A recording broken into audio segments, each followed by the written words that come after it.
He puts a needle like 3 inches into your neck. Black, tarry substance. It has a higher amount of minerals than like any substance on the planet. Did you feel like you needed to learn a lot of these things to advance yourself as an athlete? Do you do anything around your sleep? And I've been talking about this for a while. I've always thought that like some of these things need to come with a skull and crossbones and some warnings. Yeah. What's some of the deal with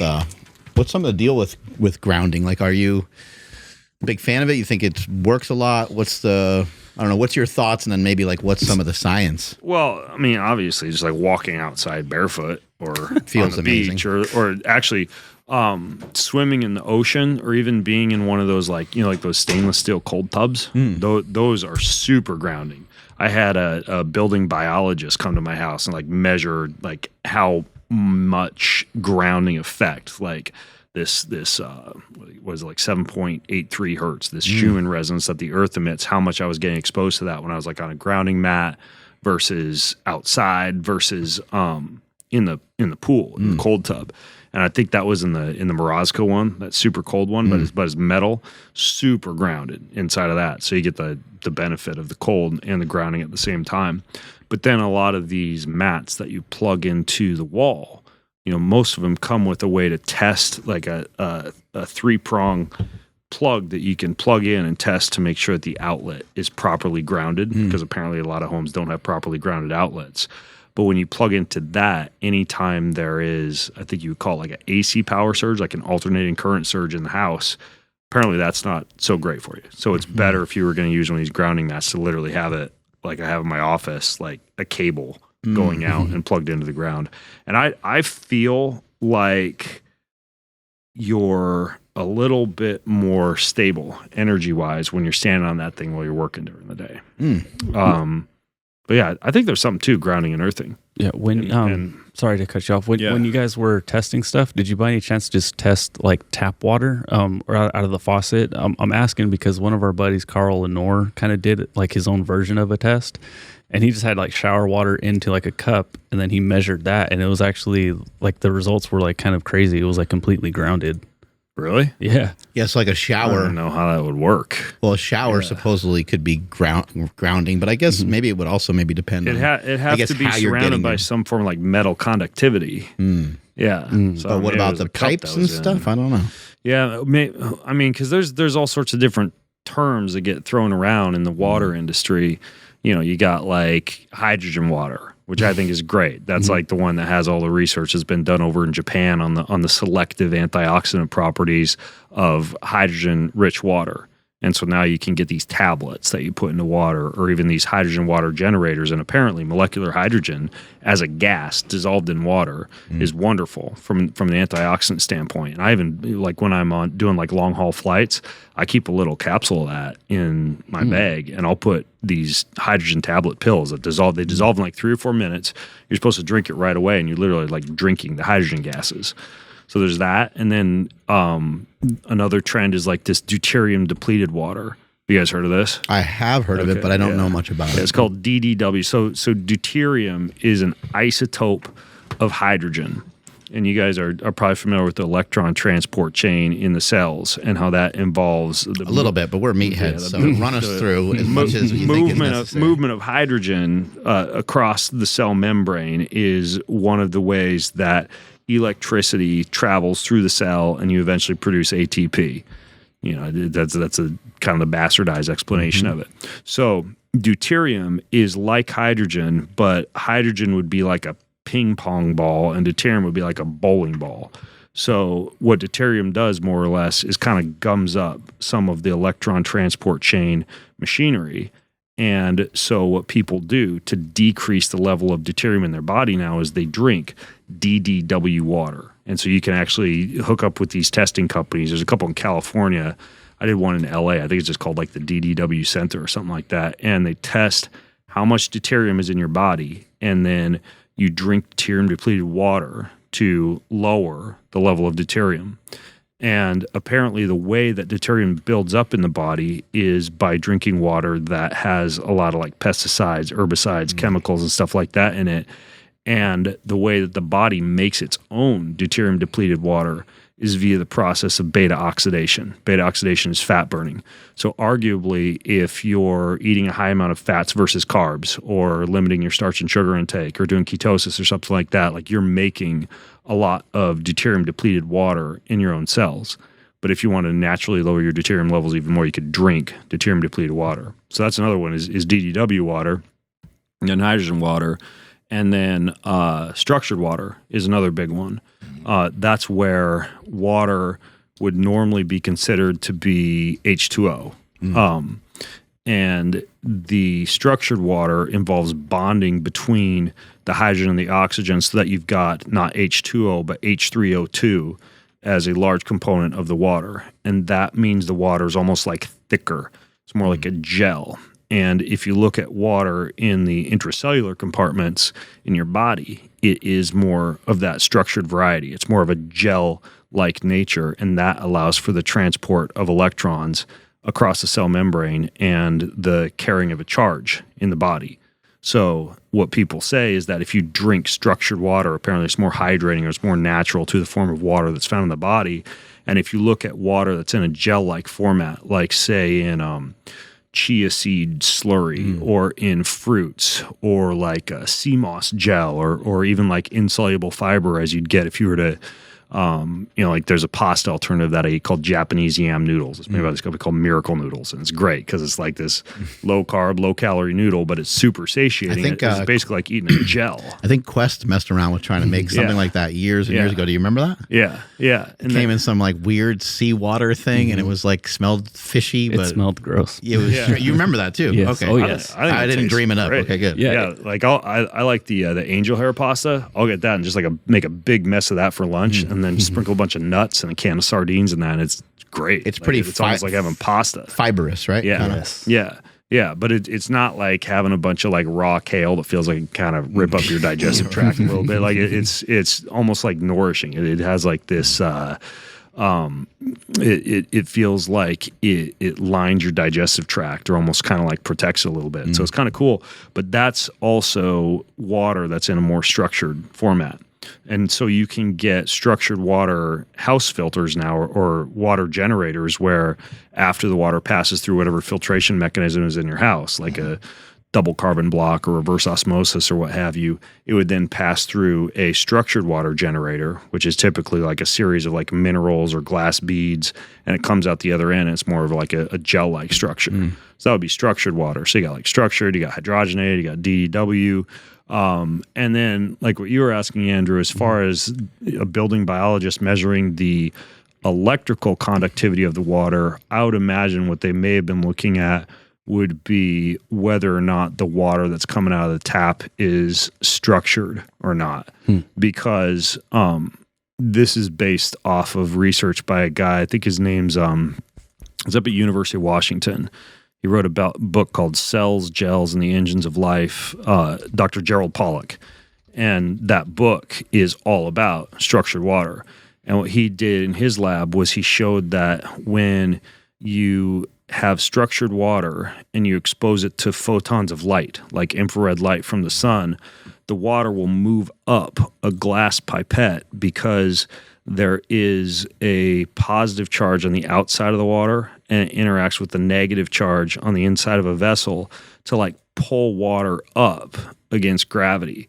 And that's exactly how water moves in plants. Like water in plants is naturally structured, and so plants don't have a heart, and so they can't like pump water through the plant. So the water travels against gravity through the plant because the water is structured.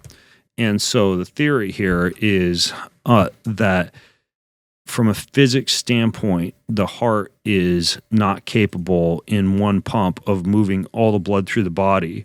And so the heart is actually in a shape in the chest called a tetrahedral shape. And so when your heart pumps, it's like spiralizing. It's not just like boom, but it's like kind of moving in almost like a tornado-like format when it pumps. That spins the blood, structures the blood, causes the blood to have less resistance as it moves through the vessels, creates that positive charge on the inside, which interacts with the negative charge on the vascular wall, and the water in the blood is able to move throughout the body a lot more easily than if it were to just get pumped by the heart. And so there's this guy, another doc, I've interviewed him on my podcast before. His name is Dr. Thomas Cowan. He's an incredibly smart guy. He's got all these crazy ideas about cancer and viruses and the way the heart works. And he has a book, I think it's called like The Heart Is Not a Pump, but it's about how the water that moves through the body couldn't be moved by the pumping action of the heart. And so all of the blood in your body is actually comprised of structured water. And is that the guy that's how it moves through your body? Who kind of has the theory that the heart doesn't necessarily pump?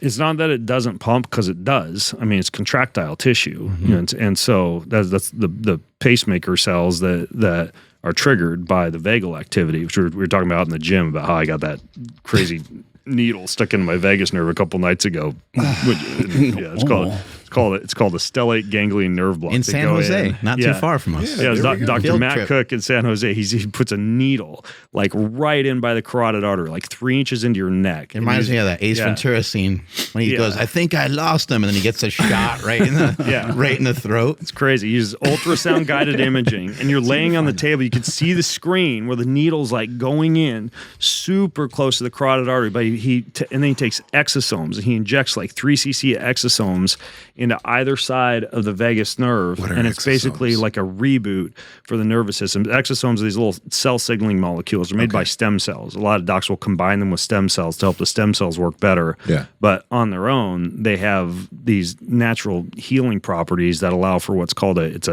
called a paracrine signaling effect. It's how cells talk to each other in the body. So the idea is if somebody has like low HRV or a whole bunch of stress or poor sleep or whatever, they can get. Why are we watching Ace Ventura? Because we got to see it. Oh yeah, exactly. But it's like, has anyone ever told you that you and Jim Carrey have similar features? Yeah. You look a lot like him. He's handsome, by the way. So I've you heard are Jim a handsome Carrey. man, I've also heard John Mayer. Yeah. And you John also Mayer? look like you're 27. Yeah. By the way. Yeah. It's all the needles in my neck. So anyways, he injects it. And apparently you do this, like if somebody has like super low heart rate variability or poor balance between the sympathetic and the parasympathetic nervous system, or they've got like trauma, like deep-seated trauma or poor sleep. Like a lot of these things are linked to the nervous system. So the idea is that you do what's called a nerve block by going in and injecting the vagus nerve on either side. And as soon as he did it on both sides, I like sat up. And it felt like I was in total Zen mode. I mean, we were joking out in the gym. It was like I got a blowjob and slept 10 hours and smoked a joint all at the same time. I went to bed that night, and usually I wake up just like bright-eyed and bushy-tailed, like 4:30 a.m. And I woke up and it was like 7 a.m. And it just totally reboot everything. But the idea behind the vagus nerve is it's also, one of the 12 cranial nerves, and it snakes through the whole body. It innervates the pacemaker cells of the heart, causes the cardiac tissue to contract. And so the heart technically does pump. I mean, it still beats. It's still a contractile muscle. But the force of that pump is apparently, if you look at it from a physics standpoint, not strong enough to actually move all the blood through the entire body, through all the tiny capillaries. So there has to be some form of a lower resistance to flow that allows for the heart to actually get the blood through the entire body. And the way that would happen is by the blood being naturally structured. And so the idea is like if you're drinking structured water and then also getting exposed to photons of light from like infrared light, which charges up that water the same way as it does in Dr. Gerald Pollack's lab, that you would actually have better cardiovascular health. Have you heard of plasma water before? I have. I forget what that is. Yeah, it's supposedly like. Oh, wait. I think it's water that's been like struck by lightning. No. Like that. Okay, so I don't know. This gets weird. I do know what this is. It's a plasma generator. So it's like and this is like kind of woo because it's all based on quantum physics, but there's this form of science that's kind of getting big in the health sector called resonance technology, where you're actually changing the resonance signal of something such as water. And when you do that and you structure the water and then also somehow clean the water using this plasma technology, water can then be exposed to an information packet. So this would be like what homeopathy or what are called infoceuticals are based on. You take water, you expose it to the frequency of, I don't know, like berberine or vitamin C or testosterone or whatever. And apparently, testosterone water. There's your next market. And it can carry the signal and hold it in the water. And that, like, the simplest example of this would be like that guy Masaru Emoto, that Japanese researcher who had like all these little pictures where if you like pray over water or you say like love or peace to water, as opposed to like playing death metal to it or saying words like hate or anger, the water has a different crystalline structure, like it's a more uniform structure. And apparently the water is able to carry that same positive feeling into the body when you drink it. And then there's now this idea that, well, we could just expose water to like any signal if it's been structured and if it's in this plasma format, which apparently is accomplished by exposing it to some format. I don't know how these plasma devices work, but the water gets exposed to some kind of electricity. It's like we were playing Beethoven when we made that fucking water. Yeah, exactly. And I think the company is like, I think it's RPG Resonance something group, rpg.io, I think is their website. And all they do is invest in resonance-based technologies. And I was on their website once. They have like this plasma water generator that apparently makes plasma water. And at the very end, you can expose it to any signal and then you drink that water. And you're drinking whatever the water was imprinted with. Yeah. And then there's this one company called Infopathy, and they make a device, and you plug it into your computer. I have one at my house.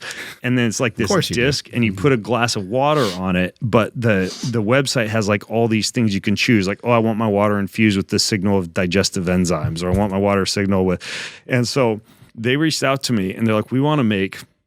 He was going to laugh at this. We want to make Ben Greenfield stem cell water. And so they had the U.S. Stem Cell Clinic in Florida ship them up my stem cells I'd harvested from my fat in my back and my bone marrow from when I was 30 years old. They took the stem cells, added them to their recipe, used the imprint frequency that whatever the stem cells vibrate at or however that works. And then apparently when you plug it in, it'll infuse the water with my stem cells. I tried it once. I didn't notice anything. You chug it and you're like, I want some mackerel. Yeah, it's like there's stuff we just like don't understand. Maybe 10 years from now, people will be like laughing at us. Like, how could you have thought that imprinting water with stuff was silly? Like this is now how people take all their supplements. Is you just put them on your computer and they infuse it and you drink your supplements or whatever. But how can maybe our average listener within a budget range take care of their own water at their house? Because I think some of the water we may have access to maybe isn't great, and like I don't know how well like a Brita thing works, or how well even just the water that you get in those big things works. Yeah, that's a great question. Choose one of two technologies that's going to do a really good job filtering the water. The strongest is RO, reverse osmosis. The second strongest would be double carbon block filtration. And double carbon block will filter out just about everything. And then reverse osmosis just gets every last particle you could ever get. It's like the micron or the particle size of what you're filtering out is best achieved through the reverse osmosis. And so you would have like a central house filter ideally, or an under the counter or under the sink filter that is reverse osmosis or double carbon block. Both of those do such a good job of filtering that you're also removing a lot of the minerals from the water. So ideally you would remineralize the water by either just having a bunch of like, Element or Protect or Quinton or like any of these mineral sources. And I actually now, based on everything I've seen as far as mineral analysis of all these different compounds out there, I think the very, very best way to get the highest amount of minerals in the purest way possible is Shilajit, like that black tarry stuff.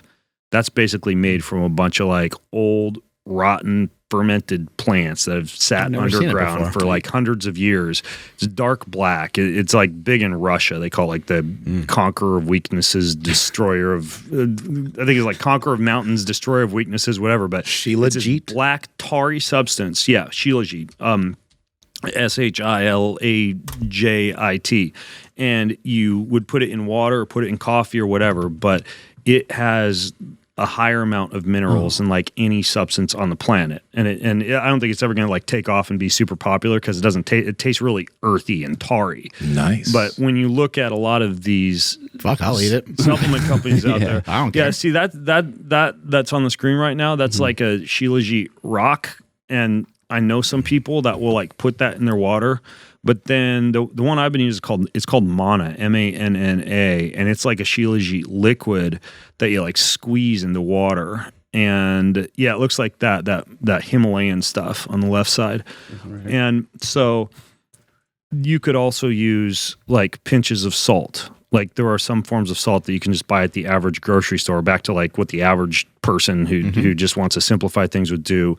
The salt that's the highest in minerals and the cleanest, meaning like the lowest in metals and microplastics that you can get at most grocery stores, is Celtic. That, you know, like the little blue bag of Celtic salt. So you could take pinches of that and you could put that in your water, or you could use Shilajit, or you could use Element or Protect, or another really good one is called Quinton. You heard of that before? Like a lot of doctors use Quinton, Quinton. It's kind of like Shilajit, and that is super duper high in minerals and microminerals, and it tastes like seawater. It's basically like purified seawater. Usually it comes in like a glass ampule or a sachet. And so if you're using really good filtration, you have to be even more adamant about remineralizing your water, or even just mineralizing your food. Like, it doesn't matter as long as you're getting a lot of salts in by the end of the day if you're not getting those salts in your water. And so if you've got double carbon block and reverse osmosis, then you're remineralizing the water. You're getting clean water that has the salts added back into it.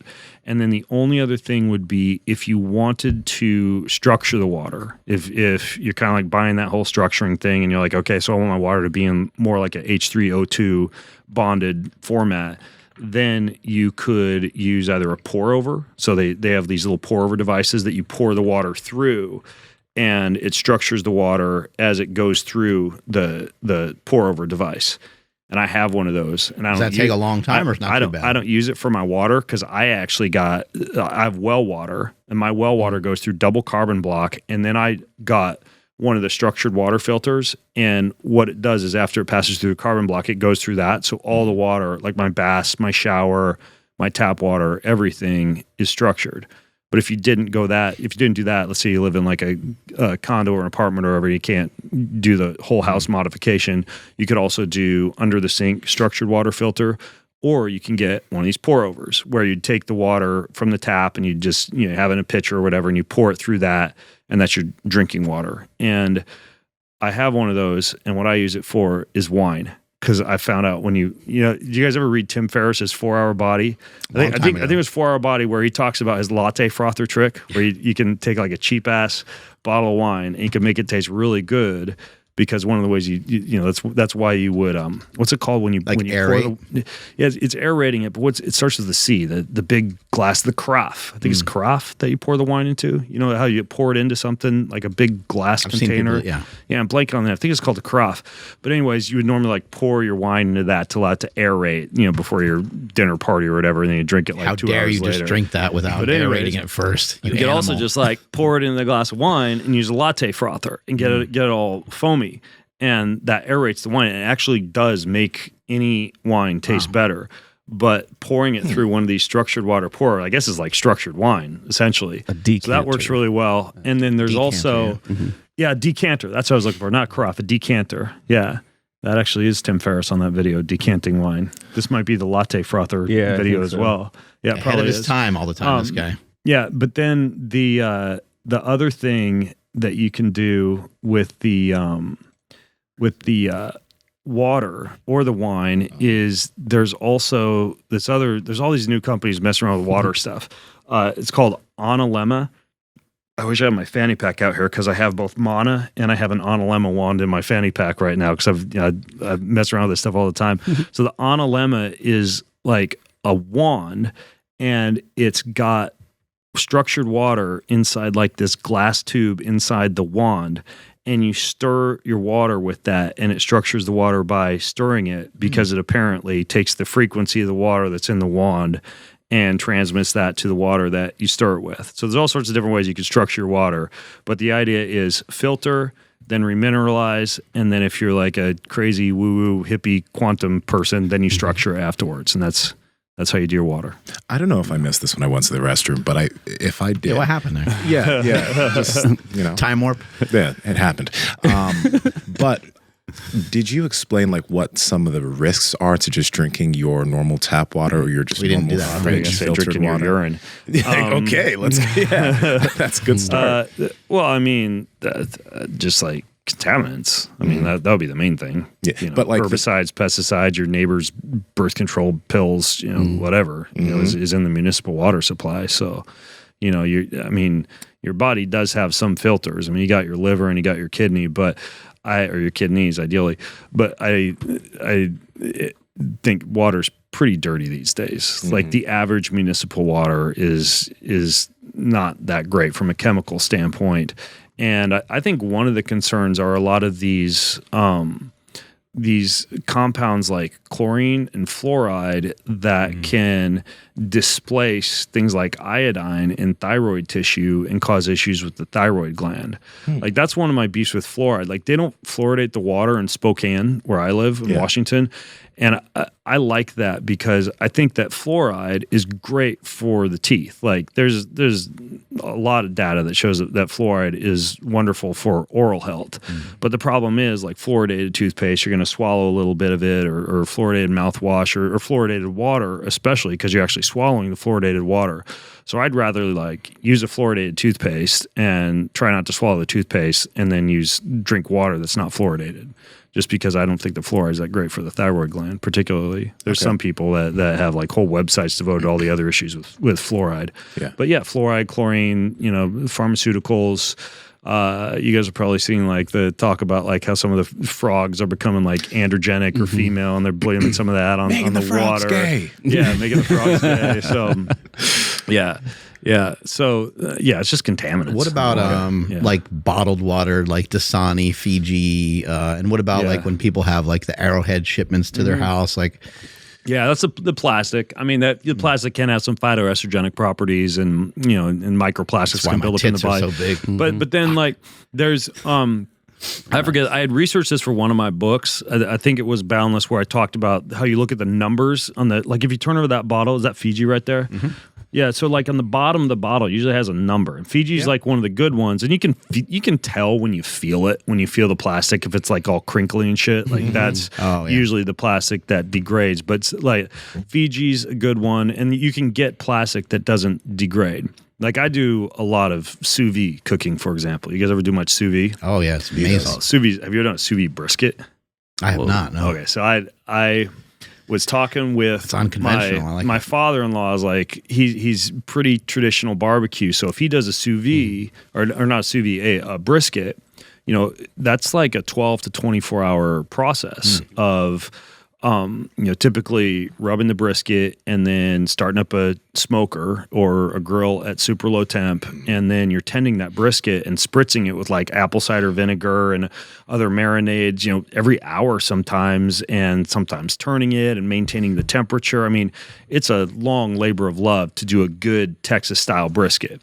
So I was talking with him. It was over the holidays last year, and I'm like, dude, somebody should invent a grill. Like, I should go talk to Traeger or somebody where you could do set it and forget it, and you put your brisket on the grill, and then it has some kind of like a auger or a rotating system inside the grill. It's almost like a sprinkler system where you could set it like every half hour, based on whatever basin or tank that I filled with on the grill. Very much. Yeah, it would like kind of like spritz the brisket. You could just like go to bed and wake up in the morning and have like your perfect brisket, or 24 hours later.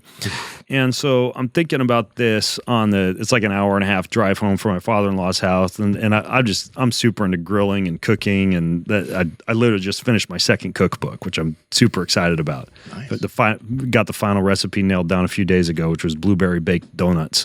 And they're amazing. I can tell you how to make them if you want.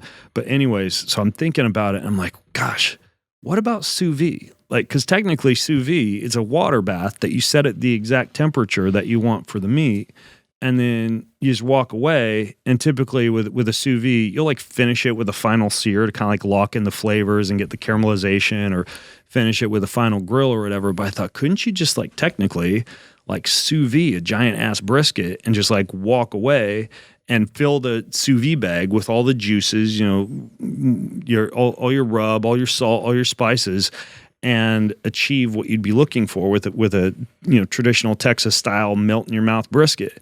And so I tried it, and I did a 60-hour sous vide. This is so exciting for me.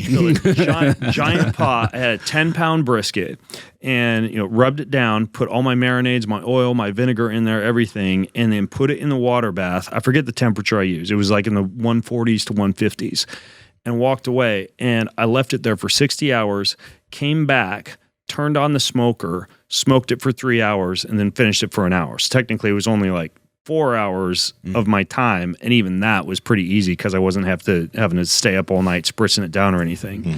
And then I had a dinner party that night, and people were flipping out over it because, you know, the sign of a good brisket, if it's done, you know, usually you remove it from the heat and you wrap it in a towel, you put it in a cooler for like an hour to rest, then you take it out and you slice it against the grain and serve it to your guests, like usually just slathered with a bunch of barbecue sauce. Well, when you take it out of that towel, it should be kind of jiggly, like Jello. Like that's the sign that you got a good brisket on your hands. That means when you cut into it, you know, all those juices come out. It's like melt in your mouth tender. So this brisket was exactly that after the sous vide. And so, you know, my hopes were up, and then I cut into it, and then I tried it, and it was just like the best brisket ever. I mean, granted, I did tell this to a guy who runs a barbecue restaurant, and he said, "Oh man, you're missing out on the terroir and the flavor, and you know, it's not about the destination, it's the journey, and the meat takes on all these problems." I'm like, I don't care. I literally had almost no labor at all besides bagging this thing, putting it in the sous vide, and then transferring it to the grill and cutting it and serving it to people, and everybody absolutely loved it.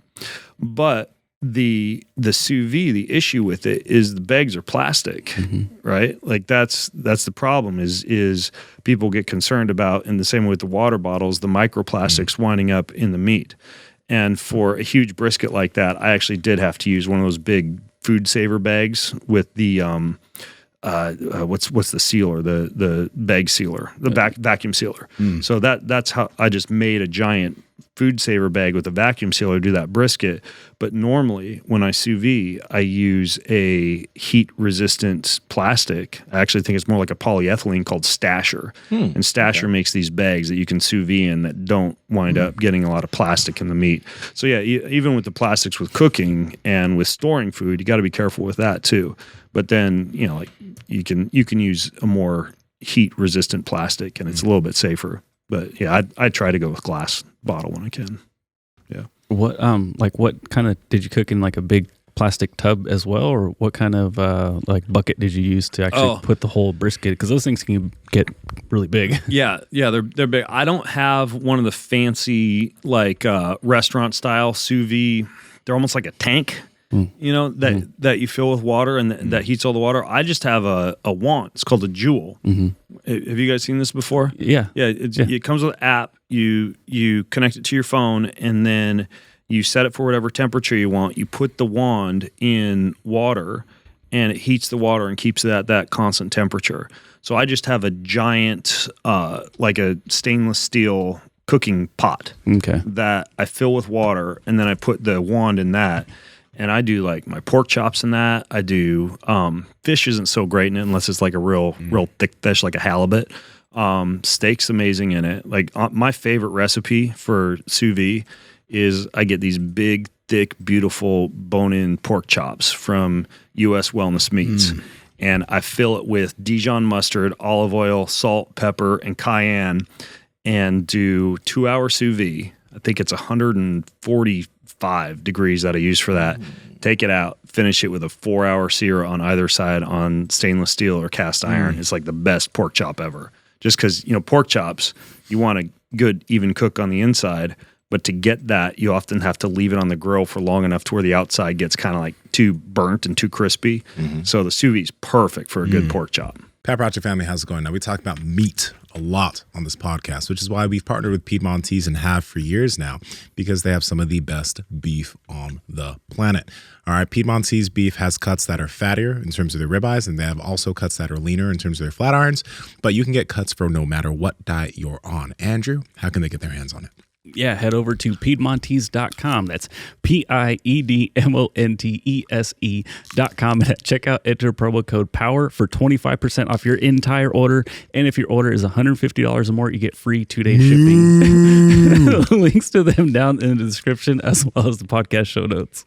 Yeah. As an athlete, you've done a lot. Hopefully people listening right now, hopefully they know some of the things that you've accomplished. Did you feel like you needed to learn a lot of these things to advance yourself as an athlete, like learn about water and learn about trying to detoxify the body to like optimize stuff, or was it just stuff that you're just flat out interested in? I mean, like a lot of this stuff, like that's what drives me nuts, especially in like the biohacking industry, is people like, oh, you're gonna break Olympic records by whatever, stirring your water with a magical quantum wand. Like, no, like it's all blood, sweat, and tears. And yeah, you might get an extra 1% of recovery, or maybe like, increase your career time by paying attention to things like air and light and water and electricity. But let's face it, I mean, like there's total beasts out there crushing both endurance and strength who don't give a shit about like whether or not their Wi-Fi router is plugged in at night, or their lighting is circadian rhythm friendly. Like for me, a lot of this stuff was basically, I mean, like honestly, I think it's being a podcaster and maybe writing books secondarily, but for like 10 years, all my podcast was, besides the occasional guest, was Q&A. And you get like the craziest, most random question. And 2 a month I've been podcasting now for like, I think like 17 years, Nice. but 2 episodes a week, sometimes 3 episodes a week, where all you're doing is looking at questions from random things people have found in the health and fitness and nutrition industry, and they're asking you all these questions. Then you got to dive down all these rabbit holes to figure stuff out. And so inevitably, I just get led down all these rabbit holes like, oh, hey, Ben, what's structured water? Or, I heard 5G's not good for you. What about that? And so things I'd normally not even think about, because people are asking about them on the podcast, that's what's kind of led me down a lot of these little rabbit holes, and now it's just kind of created this vicious cycle where, every day it's like the really weird effed up Christmas where like 10 boxes of stuff will wind up at my house, and I got to open it and test it out and try it. And so, I mean, it's fun, but yeah, I think it's mostly like being an influencer, podcaster, whatever you want to call it. You get exposed to all these new ideas that you then got to go down and research. But no, for me, the athletic piece was always just, training. Like that's, I got an exercise phys and biomechanics degree at University of Idaho, and just, studied that for the most part. So, but for some people that don't know, like, because there's a lot of new people, what are some of the I guess, more athletic things that you are proud of, or that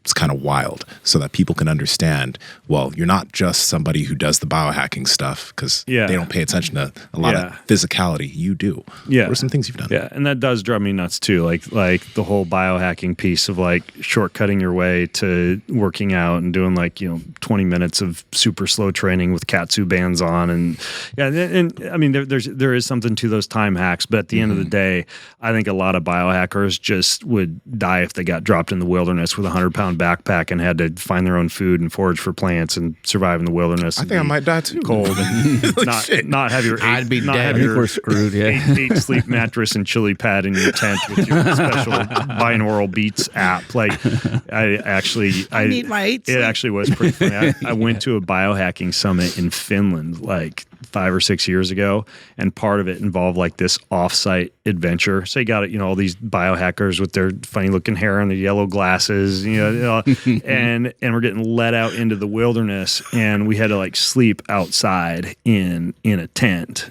and in the cold Finland weather. And these people were freaking out. Like most of them didn't sleep. They were sitting up the whole night, like just looking shell shocked, staring at the tent, because they didn't know how to sleep without all the devices and the essential oils. I would just keep looking at you. I'd be like, what is he doing? How's he figuring it out? Yeah. I'd ask you a bunch of questions. It'd be annoying. Yeah. So the things that I've done, I mean, like I was never that athletic, honestly. Like I discovered tennis when I was 14, like 13 or 14 years old.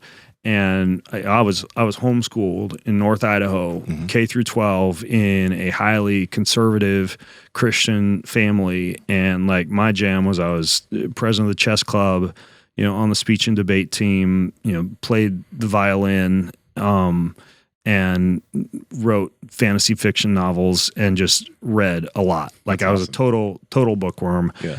And even my wife, who I've known since second grade Sunday school, she had a crush on me in Sunday school. She's kicked the back of my chair, and then she still tells me, she's like, then I realized that you weren't a ladies' man at all. Like you're a total nerd. So I didn't wind up hooking up with her romantically until like my sophomore year of college, where at that point, in a nerd category. Yeah. But what happens when I discovered tennis, I got pretty good at tennis, and I actually decided to forsake my dream of writing fantasy fiction and being a computer programmer for video game design, which was also something I loved to do, like take apart computers and play video games and design video games. Yeah.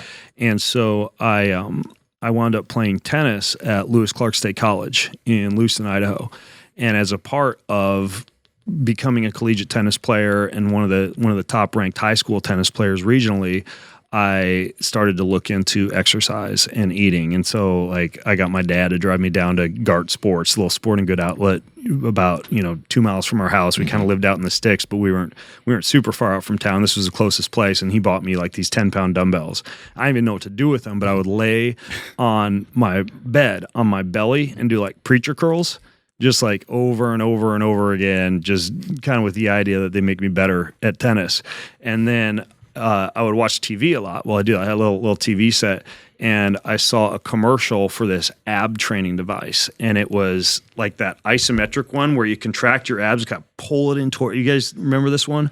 It looks like a giant spaceship. They probably still make some like. It's actually a pretty good idea. It was like an isometric contraction, and you pull this thing in and then extend it. So technically, you were getting a little bit of upper body work. Are you like on the abdominal ground? work? No, just like standing. Okay, just like kind of like an isometric bracing abdominal as seen Sounds on like TV. A great idea, It actually was a pretty cool idea. Yeah. Way the hell better than a slingshot. So, so I started to train for tennis. I ran up the hills behind my house and started to get kind of fit. And I bought more exercise equipment. I watched Rocky 3. That was like the only kind of like sort of fringe Hollywood movie that my family owned. Everything else was like Little House on the Prairie and David and Goliath, all these, Christian PBS films. And so I did have Rocky 3. I watched Rocky 3 like 3 times a week. Like every time I'd work out up in my bedroom, I'd watch Rocky 3. And so I played tennis in college, and like a lot of collegiate athletes, I enrolled in the exercise science program just because that seemed like the one that all my teammates were enrolling. I had no clue what I wanted to do. I thought maybe athletic trainer, maybe strength conditioning coach, whatever.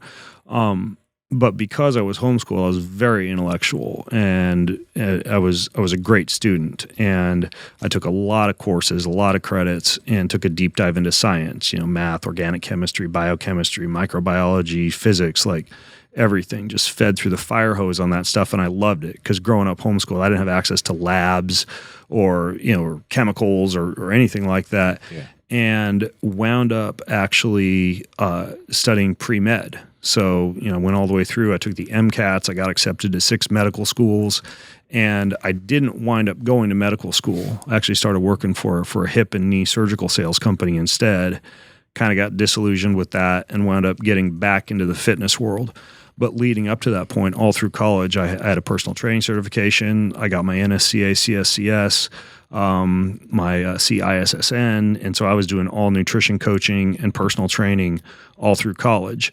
And at the same time, I went on from tennis and played whole set for the water polo team, played middle for the volleyball team, played a ton of pickup basketball, got into bodybuilding my junior year and went from 180 pounds. I got up to 215 and 3% body fat, just training. And I think there's some pictures around. Yeah, I think I've seen a couple shots. If you search for like bodybuilding Ben Greenfield, you probably you find look incredible from what I remember. Didn't really, I was totally natural, but I had creatine. I had a sponsorship from ABB Bodybuilding, so I had those little like man in a can shakes, and I would drink Rip like Fuel and stuff. 3 or 4 of those a day. Ton of tuna fish. You ever have Blue Thunder? No, Oh, no, it's I had awful. It had like egg white in it, and it would leave like egg whites on your tongue. Yeah, Ugh. so It was disgusting, dude. yeah. Jeez, So, yeah, good. so yeah, that was so I got 215, about 3% body fat, and that was my junior year of college, and just cheap steaks and tuna fish and creatine and bricking, and so after that, when I was bodybuilding, that was actually me a few years ago. That wasn't bodybuilding, but yeah. I went up to Coeur d'Alene and I watched the Ironman triathlon in Coeur d'Alene. And so at that point I was all strength, power, bodybuilding, tennis, volleyball, water polo. But I watched these guys crossing the finish line of the Ironman. I'm like, oh, I want to do that someday. So I went back down to Moscow, Idaho. I did my first sprint triathlon and joined the triathlon club. What's a sprint triathlon? It's a short triathlon. It's kind of like Spartan races have like I'm forgetting the names of them now. They have the Spartan Sprint, and then they have the next one up, then they have the Beast and the Ultra Beast. And so triathlon's the same way. Sprint triathlon is 500-meter swim. Typically, I think the bike ride's 10 to 12 miles, runs like a 5K. Then you got the Olympic distance, and then the half Ironman, and the Ironman, and then the Ultraman. So I watched the Ironman, and I knew I had to do some shorter races before I got into that, but I just bit the endurance bug hard and got into swimming and biking and running. And at that point, I knew how to swim because I was playing for the water polo team. I rode my bike everywhere when I was going to class. And then running, in tennis, you really don't run much longer than a mile. You don't want to run much longer than that just because you don't want a lot of fast twitch to slow twitch muscle fiber conversion.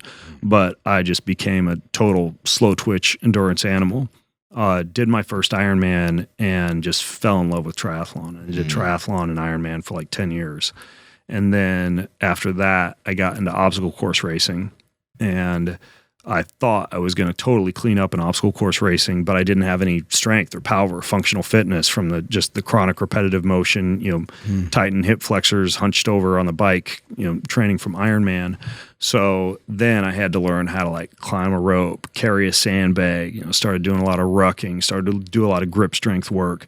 And I did about 5 years of racing with Spartan, and got sponsored by Reebok and kind of got in a little bit early in the sport before it got taken over by a lot of really, really fast runners. And, I realized that I wasn't ever going to beat them.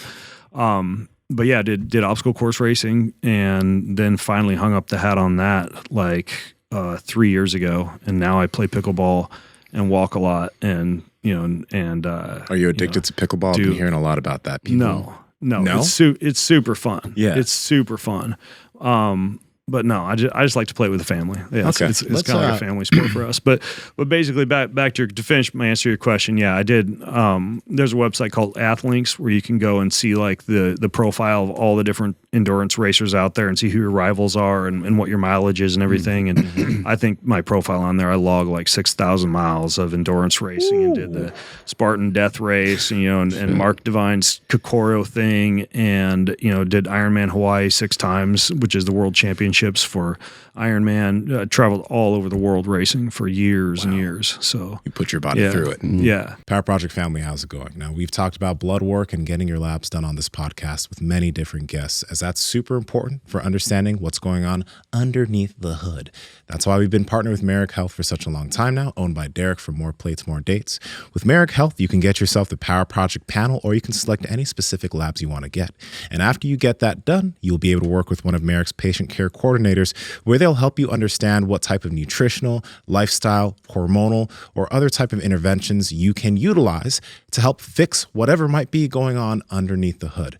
Merrick is your one-stop shop to make sure that everything is going well underneath the hood. Andrew, how can they get their blood work done? Yes, we have 2 options for you guys. Head over to merrickhealth.com/powerproject. That's MAREK health.com/powerproject. There you guys will see the Power Project panel that Nsima was just talking about. And at checkout, enter promo code PowerProject to save $101 off of that panel. Now, if you want to custom select your own panel, you guys can use promo code PowerProject10 to save 10% off all labs.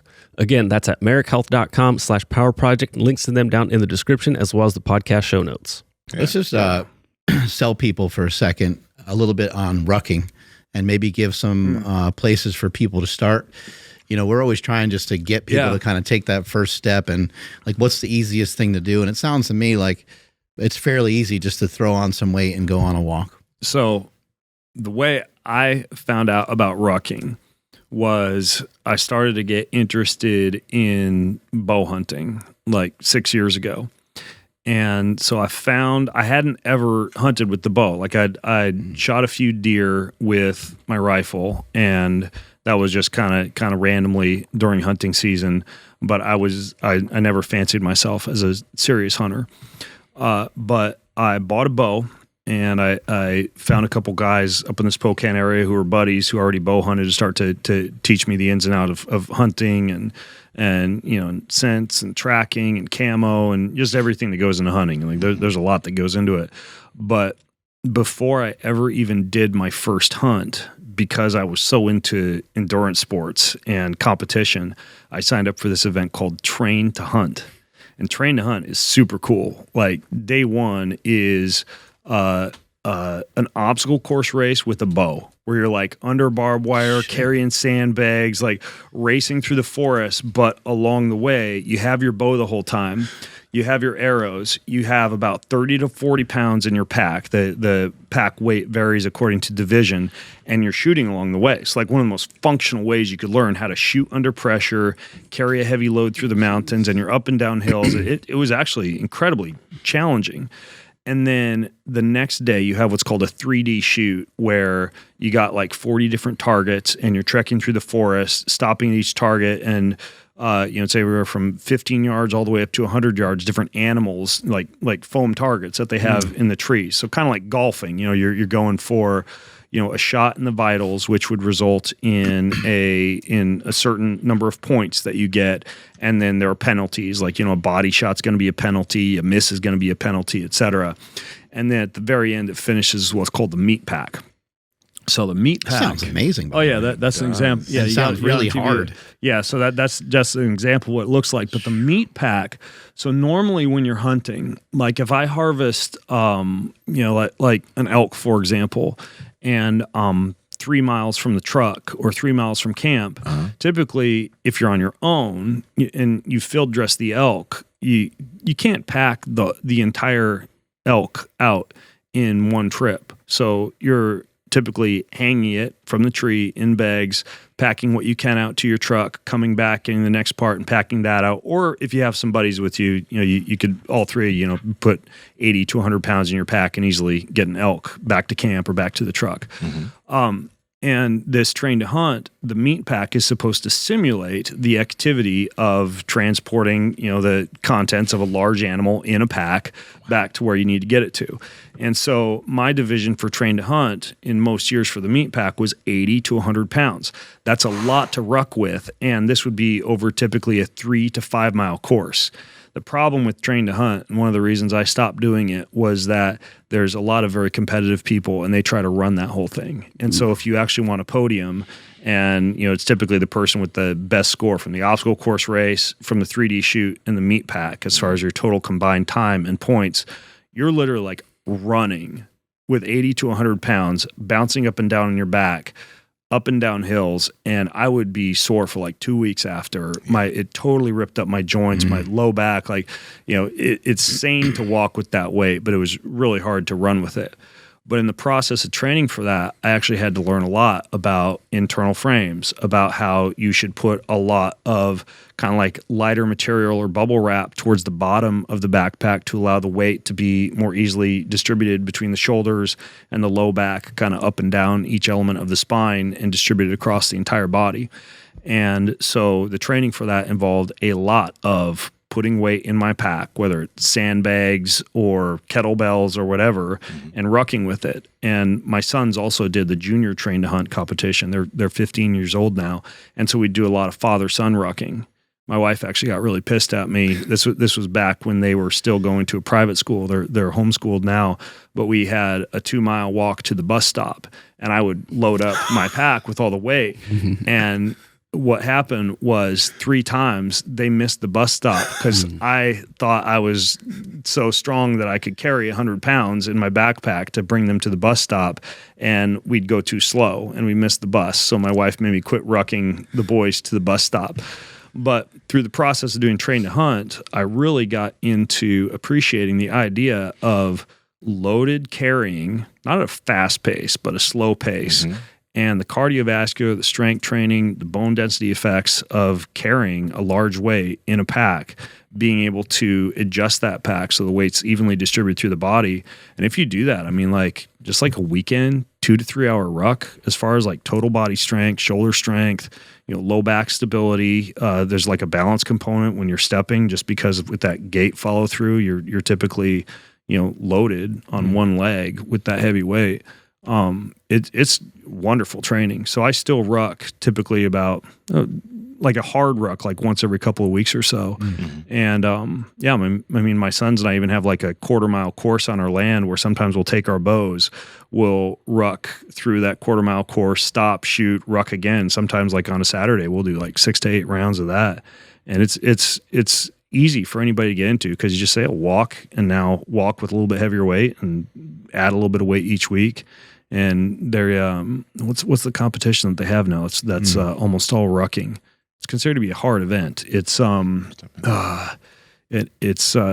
really popular. I forget the name of it, but it's maybe someone would start with like backpacks and rucking. Maybe someone would start with like 10% of their body weight. Yeah, and then kind of work their way from there. Or a weighted vest. Or there's another company now that's literally making clothing that's like lined with tiny little microweights that you can put on. That.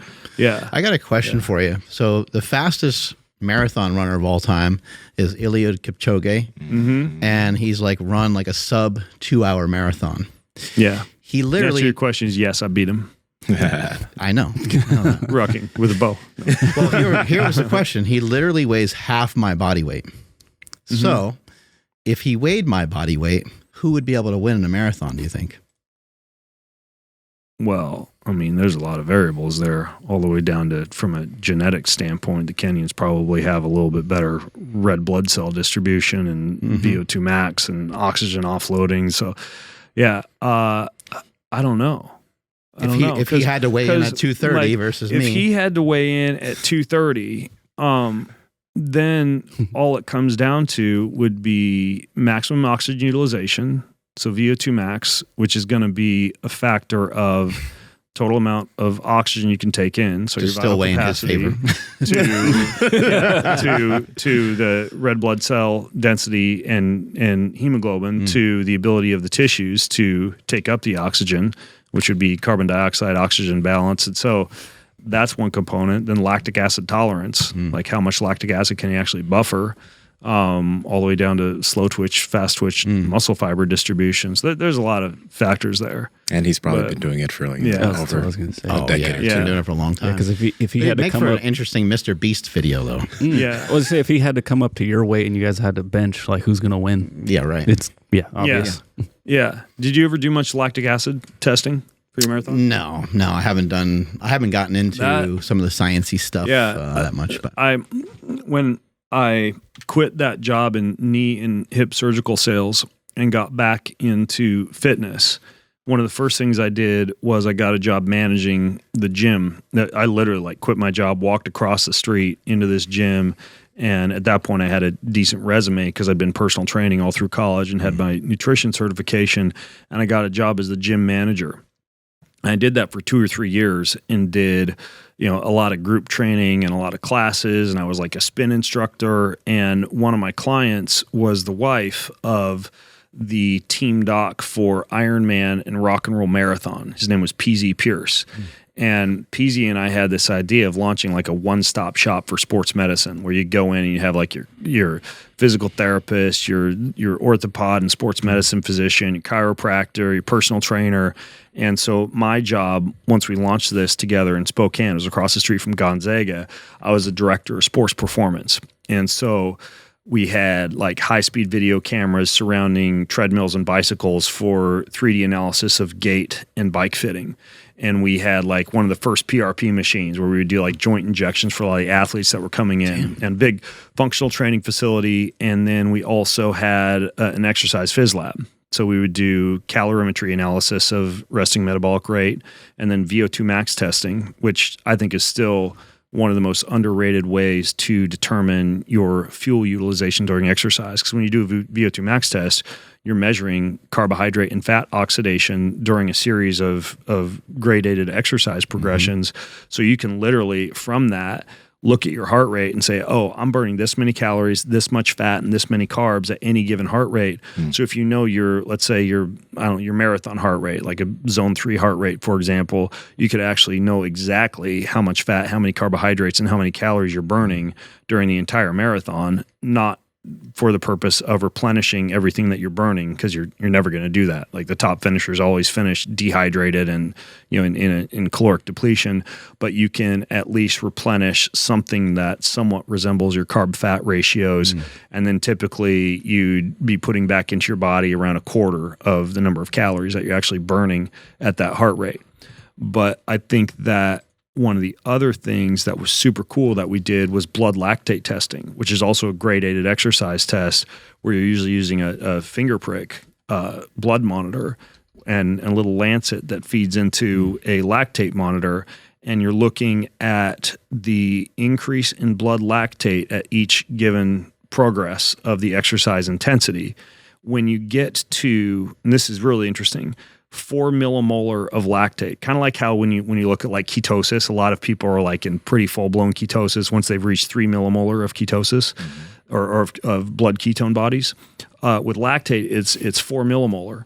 And that's like universal across most humans. Like as soon as you get to 4 millimolar of lactate, you've crossed what's called your anaerobic threshold, at which point it's going to be very difficult to return to fat oxidation as fully as you were before 4 millimolars of lactate, but you're also beginning to oxidize a lot of carbohydrate, which has implications for how long you can actually perform. Most people, once they've crossed that 4 millimolar lactate threshold, can only go about 40 to 45 minutes. So even during like a marathon for me at the end of an Ironman triathlon, I knew based on training that with about 10 miles left in the race, I could go up to my heart rate that I'd tested to be associated with 4+ millimolar of lactate and still be able to cross the finish line. And if I crossed that heart rate before then, I would risk bonking or basically walking to the finish line during those last few miles. So when you measure the blood millimolar of lactate, let's say you get it measured and you know the heart rate or the intensity or speed at which you're going to be at 4 millimolar lactate. Well, then you basically have your sweet spot to where as long as you're keeping your heart rate under that during the entire marathon, you're avoiding the bonk or the exhaustion that occurs in many cases. And then you can get even more nitty gritty. Like I forget right now, I used to have it memorized, but there's a percentage of the heart rate at which you cross your lactate threshold. That's your sweet spot. That's your aerobic threshold.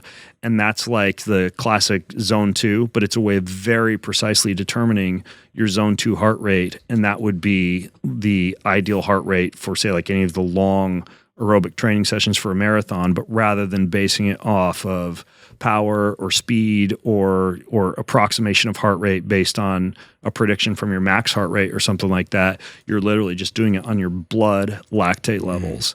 And I still think not enough people use something like blood lactate to determine what their actual heart rate zone should be, especially during endurance exercise. So these guys could probably use that for jiu-jitsu as well, right? Yeah. It's a blood lactate monitor. There's so many cool things that you can do with it. We have a guy over at UC Davis that can test you guys if you're interested in messing with that. And it's really neat. I've had some of the testing done before, but at the time I had some sort of injury, so I wasn't able to do the like real VO2 max, but it still gave me an idea of like when I was crossing those thresholds of fat burning, carbohydrate burning. It's super useful as a training metric too, because like you look at like Lance Armstrong, for example, when we were talking about VO2 max, like he didn't have the best VO2 max. His VO2 max actually was not that impressive compared to a lot of his competitors in the Tour de France, but he had an incredible lactate tolerance. And you could almost synonymize that with tolerance to the burn, tolerance to pain, meaning the percentage of his maximum heart rate at which he crossed over and reached 4 millimolar lactate.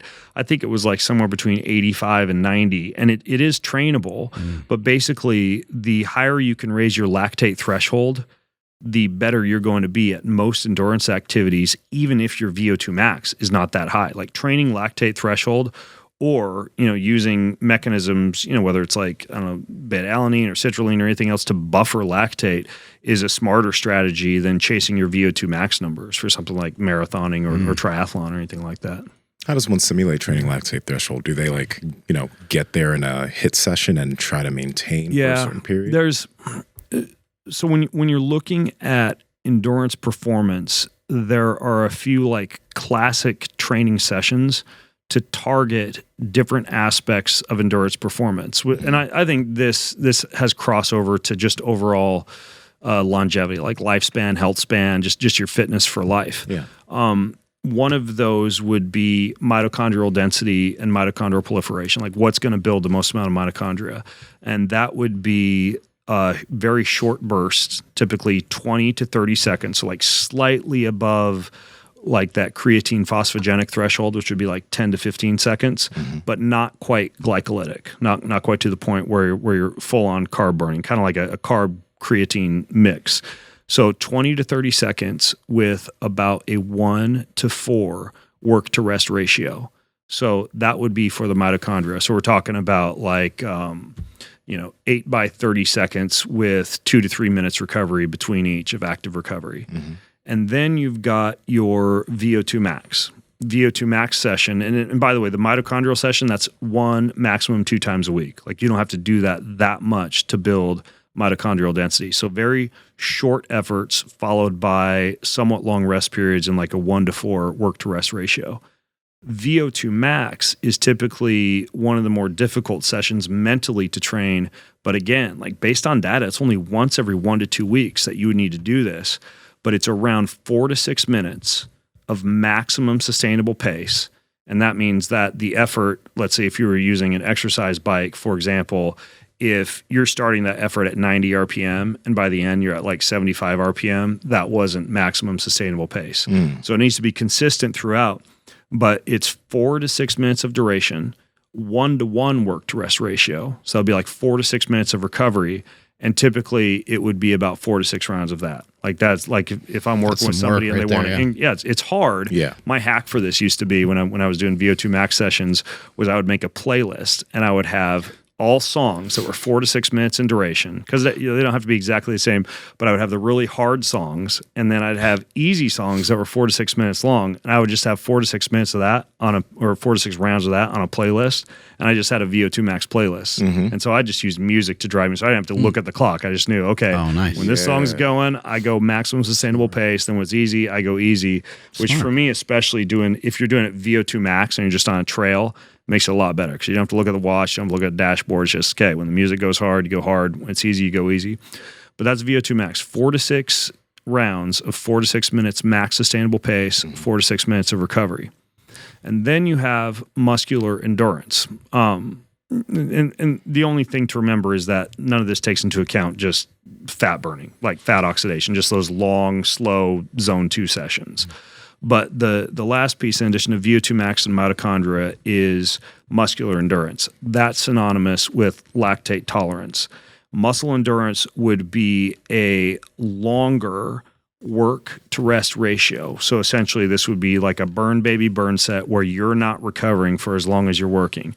This would be like the classic Tabata set. It's a perfect example, right? Yeah. 20 seconds hard, 10 seconds easy, 8 times through, because you're never giving the lactate enough of a chance to fully buffer.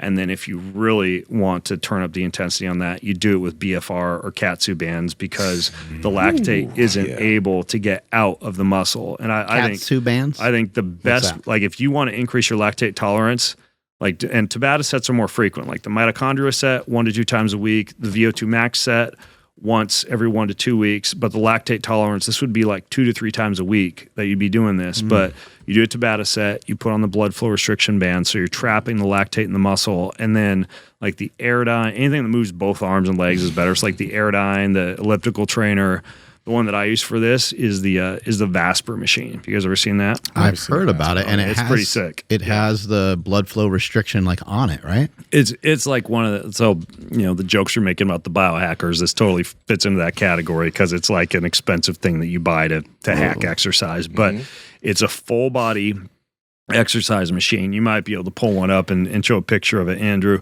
but it's arms and legs, but it's got so wow, it's got tourniquets. Spaceship. So you're tourniqueted on the arms and the legs. So it's dope. I've used one before. It's insane. And then, in addition to having the blood flow restricted to the arms and the legs, it circulates. See that basin, that tank behind the unit? That circulates icy cold water through the arms and the legs, so it allows you to achieve a higher intensity and higher lactic acid accumulation with a lower RPE.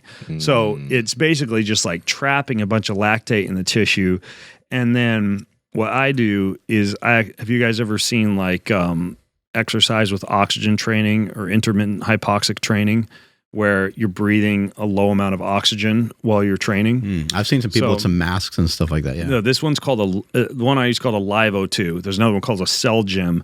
But what it does is it's a giant bag that fills with oxygen.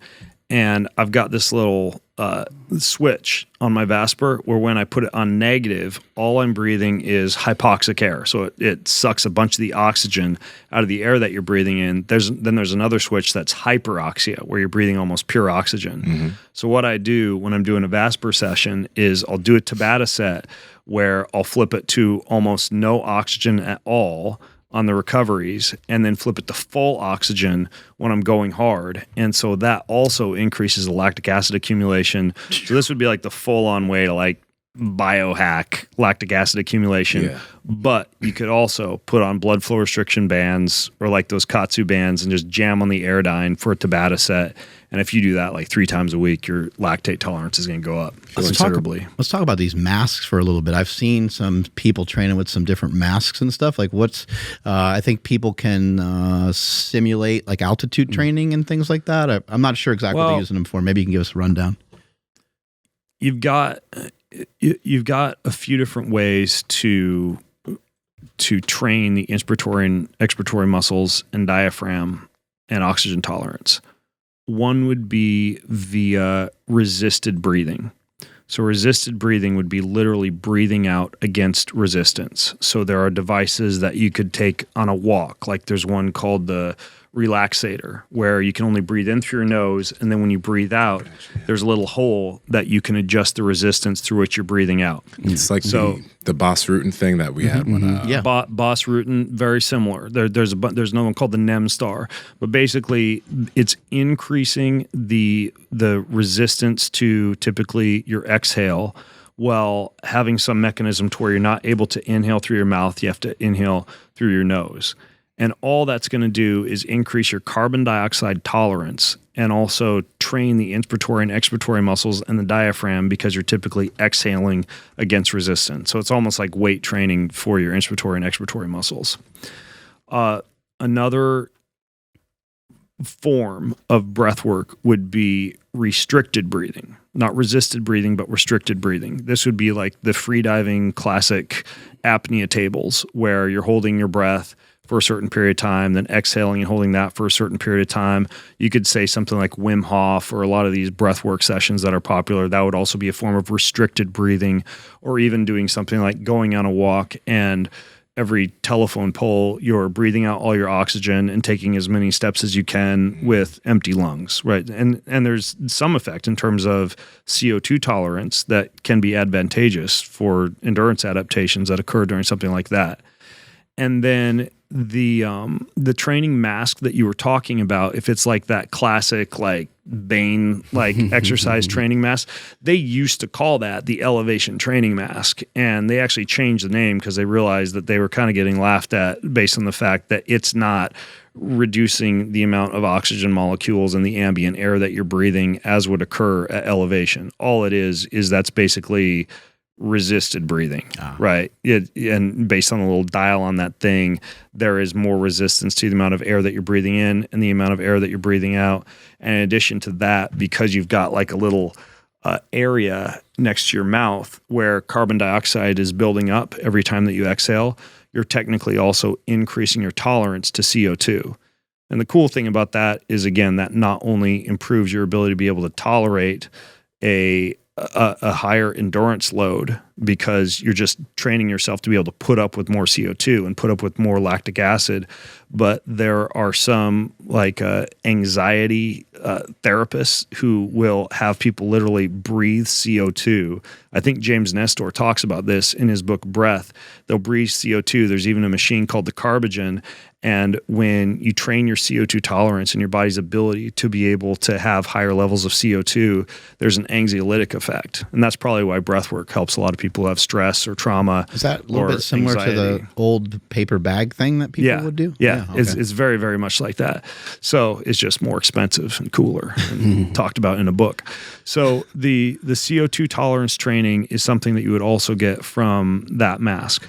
But I think that from a little bit more advanced standpoint, you might be referring to these masks that you'll see people wear that are typically attached to a unit that's either concentrating or decreasing the amount of oxygen that you breathe. That would be like Hypoxico or Live O2 or Celgem, where these are literally creating air that you're breathing that more simulates the type of air you'd be breathing at, say, like 13,000 feet elevation, where it literally is reducing the amount of oxygen in the ambient air that you're breathing. And that would be true elevation training without having to go to a mountaintop to do it. And I like that idea, because if you're doing altitude training, ideally you've got a train high, live low scenario.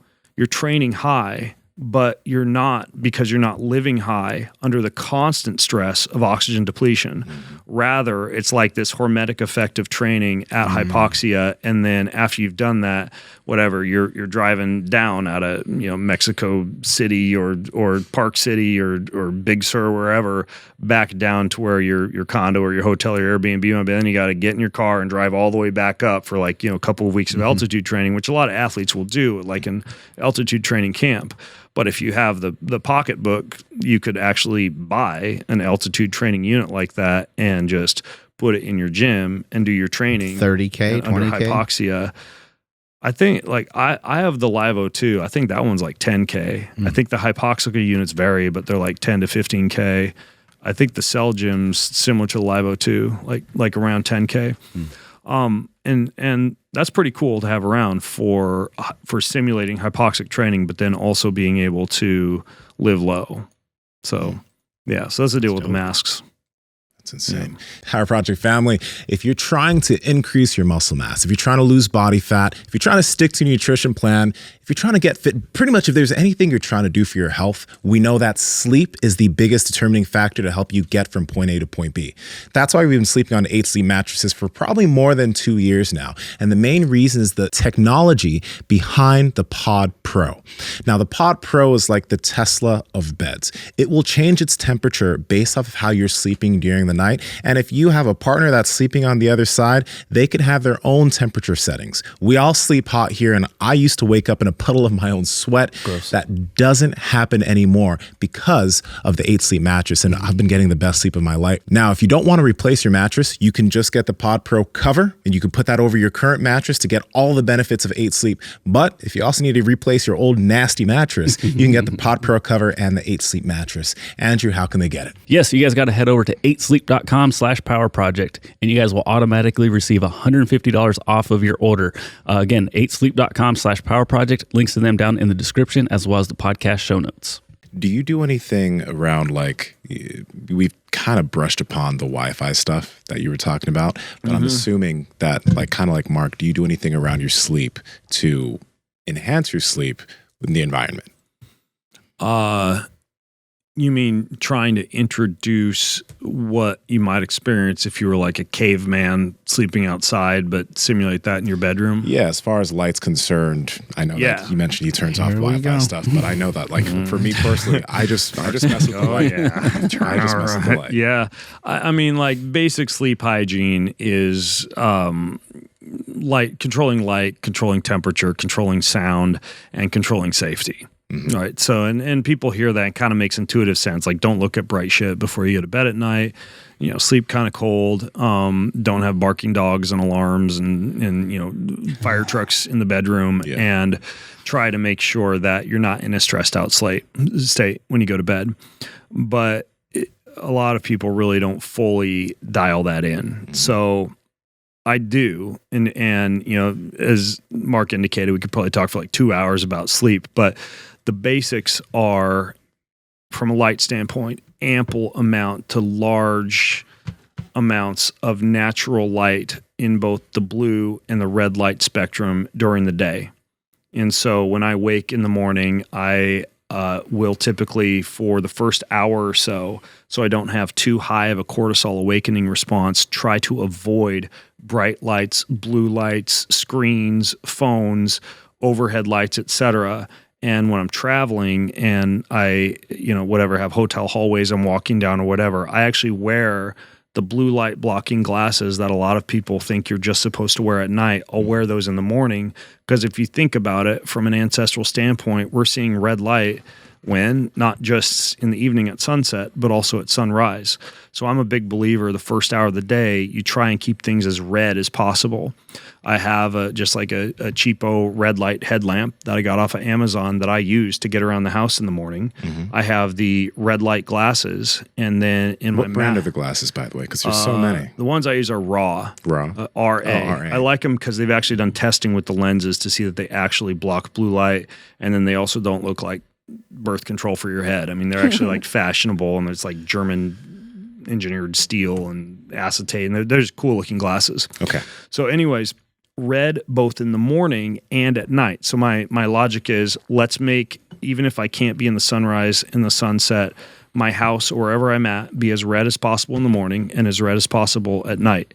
And you can even install software like Iris on your computer, or you can use red light producing apps on your phone. And that's what I typically have enabled both in the morning and in the evening.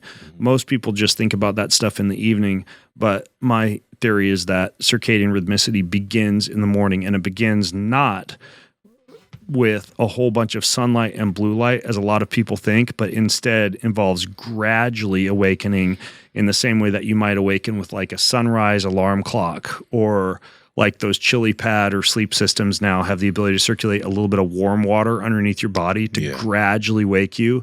Or there are haptic devices like the Apollo, like these wearables that'll start to like vibrate just a little bit, so you gradually wake up. I think the same thing with light. Use a little bit of red light for about the first hour or so of the day. And then, of course, in the evening, you eliminate as many of the blue light sources as possible. So whenever the sun happens to go down in whatever area of the world I'm in, I put on the red light glasses. But then our bedroom is all red light, and the master bathroom is red light, and my kid's bedroom is red light, and the little cold pool area that I'll often go out into after I do the sauna at night, it's also just like red light style, Christmas bulbs around the pool. Yeah. So it's just as red as possible at night. And then the form of lighting is also really important in your house, and this would be whether at day or night. You want something other than LED or fluorescence. So the three best forms of light bulbs to use in your house to naturally simulate light would be halogen, incandescent, or OLED. And I'm not a huge fan of dimmer switches or like these Philips Hue systems, just because of the amount of EMF that they kick off. So I just have incandescent light bulbs for the red light bulbs, and then incandescent natural bulbs throughout the rest of the house. There's a newer company called Bond Charge, and they've got a pretty good lighting section, I think, on their website from the ones that I've seen. And so that's kind of the deal with the light. And then the temperature, same thing. Like, you just want to be kind of cold when you go to bed at night. You can use one of those sleep systems that circulates the cold water under the bed, like the Sleep Me or I think 8 Sleep does cold water. Yeah, but then you can also, if you don't have access to one of those, you can figure out ways to cool the body, like lukewarm shower or soak at some point in the 3 hours leading up to night. bed. Yeah, because paradoxically, when you get the body just a little bit warm, what it does is it counteracts that surge in vasodilation and warming that occurs post-cold bath or post-cold shower. So it's better to go lukewarm. And then the other thing that you can do to keep the body cool when you sleep is to actually wear socks. And they even did a weird study on that where they show that when you wear socks during sleep, it helps the rest of the body to cool. It has something to do with these they're called like arteriovenous anastomosis in the feet and the hands. Socks and gloves. Yeah. When you heat them, I don't do gloves. Yeah, but got these like I little do. mittens on. Yeah, I'm like, ready big for hairy bed. gloves that I wear when I sleep. Yeah, my mitts. But the socks can work too. But yeah, basically that's pretty straightforward. Like you keep the body cool. That also includes trying to avoid heavy meals and hard workouts that finish anything closer than 3 hours before bedtime, if you can. So then you have the sound component. And again, like I think a lot of people get that the bedroom shouldn't be noisy, but then you can also use a lot of sound hacks, like binaural beats, for example. They make headphones for side sleepers that are soft headphones called sleep phones that aren't like earbuds or over-the-ear headphones that you can actually sleep with and listen to a little bit of sound, like with your phone in airplane mode while you're sleeping. There are also apps like New Calm, or Sleepstream or Brain FM, and all of these produce sounds that I think are even better than silence in terms of lulling the body to sleep. Like you hear about white noise a lot. There's another form of noise called pink noise. It's even better than white noise for getting the body into its natural sleep cycles. And so I'll a lot of times use that when I travel, especially.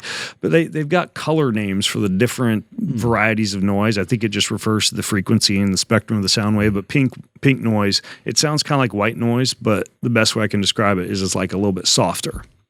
So you can also, of course, wear earplugs to drown out noise. And a lot of times if I'm traveling, I'll put in earplugs and then put those sleep phones on, playing something like New Calm over the earplugs. And I just I can't hear anything. Fire alarms or whatever. It's probably I'm going to die is getting burnt up in a hotel room while I sleep. With your socks on. Yeah, exactly. with my socks on.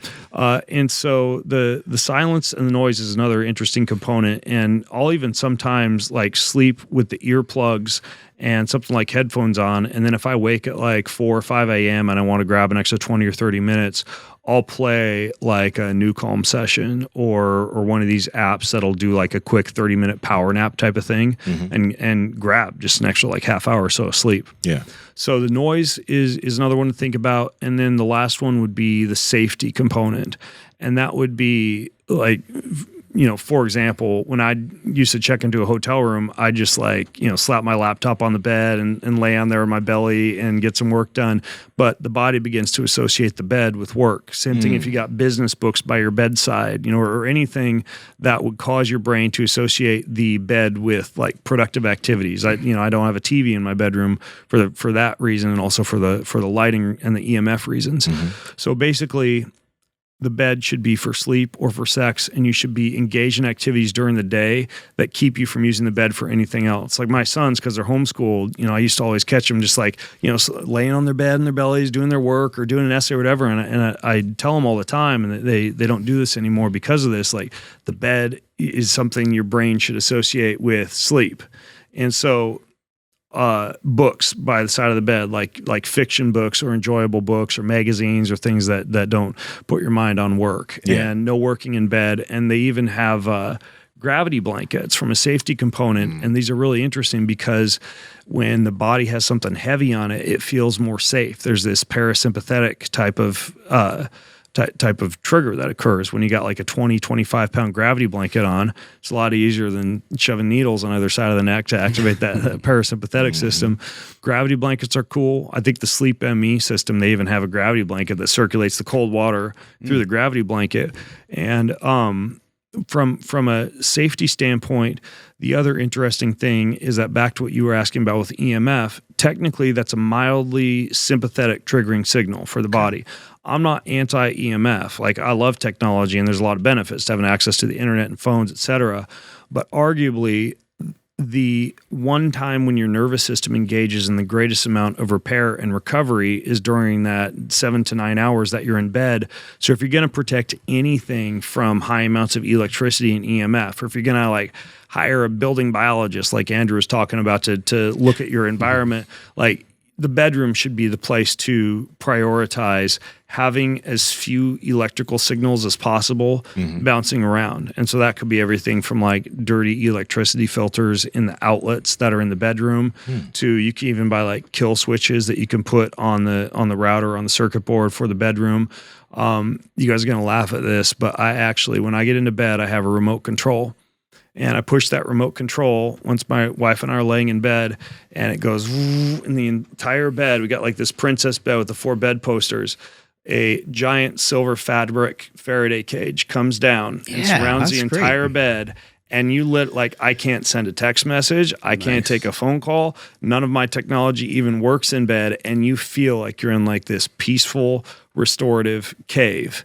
Wow. And my only complaint about it was the first few times we used it, it felt like the air in there got a little like just hot and sticky. So I put this tiny little mini oscillating fan on my side that just blows a little bit of fresh air in through this little hole in the fabric. And that is it. I mean, it sounds nerdy and it sounds like something some stupid biohacker would do, but it's actually a game changer for sleep, especially, you know, if you're a guy like me, I'm on the computer a lot, I'm working a lot, like I'm getting exposed to electricity a lot. And so for me to just be totally shut off from that for my entire night of sleep is pretty amazing. And it's literally like a remote control operated Faraday cage. I had this company called Shielded Healing do it because they sell like the Faraday cage curtains, but I didn't like having to like pull all the strings and it'd get like, you know, crumpled up and the strings would get knots in them. So I now have it on a pulley system where you just push a button and it comes down around the entire bed. Some people like go as far to like paint their bedroom with specific kinds of paint and stuff like that. You can use Faraday shielding paint. And if someone has what's called electro hypersensitivity, and they actually tend to get triggered and stressed out, and sometimes we get brain fog in response to like Wi-Fi, cell phones, etc. I think that can be a good idea to actually go as far as painting your living environment with Faraday paint. The problem with it is if it's done right and it actually works, that means you're not able to make a phone call while you're inside of your house. And to me, that's like super inconvenient. Like I'd rather just like sleep with the EMF on, but I don't want to not be able to use my phone inside my house, which is technically what Faraday shielding paint would do. Yeah. You could paint the bedroom. The other issue is that's really expensive because I looked at doing it for my house. It's like $40,000 to paint the house with Faraday paint. So this stuff's not cheap either. So I just like the idea of, okay, let's just protect the one place that I can protect. And then when I travel, there's this company called No Choice, and they make like a jogging suit. That's just lined with that same fabric, and I wear that when I'm on the plane, and it works fantastically. I sleep like a baby on the plane. They make like a hoodie and stuff, pullover hoodie and everything. Yeah, I've heard of that. But then if I get to the hotel and I want to like simulate that same like Faraday-esque type of experience, I can just pull that on and go to sleep. So seems smart. Do you use anything like air purifiers or anything like that, or not really? Yeah, I think that in the same way that you ideally can just filter all the water in your home through a central home water filter. Yeah.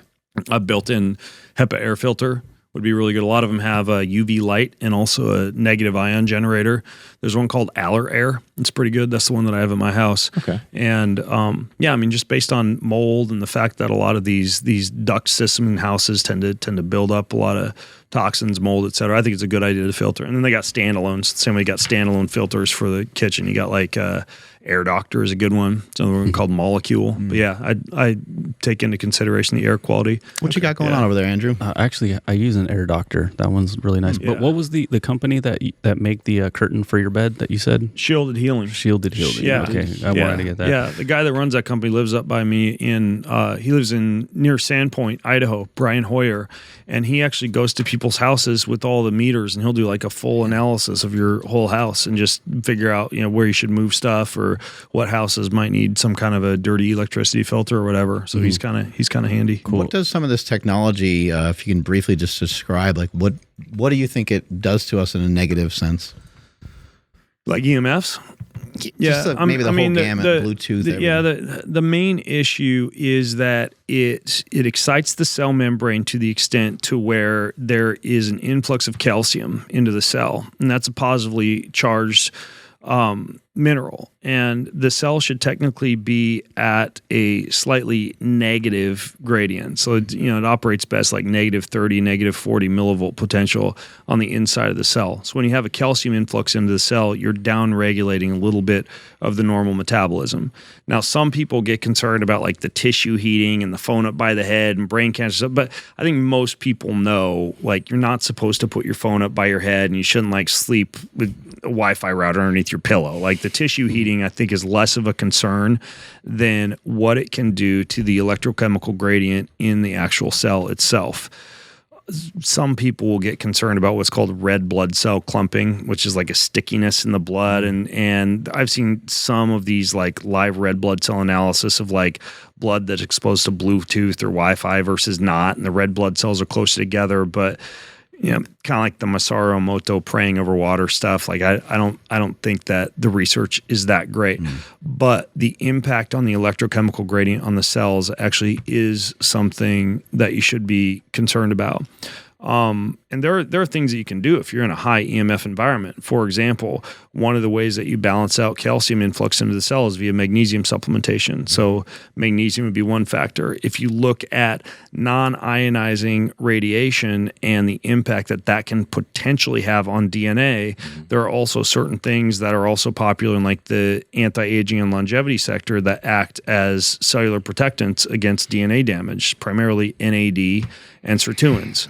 Right, so this would be like the classic like supplements that have like NR and resveratrol in them, or like I travel overseas a few times a year, and my jam for overseas is I not only wear that like Faraday suit when I'm on the plane, but on the plane I take NAD, and I don't even take the oral supplementation. I use like a patch, because they make these patches that almost give you like a slow bleed into your system during the entire plane flight.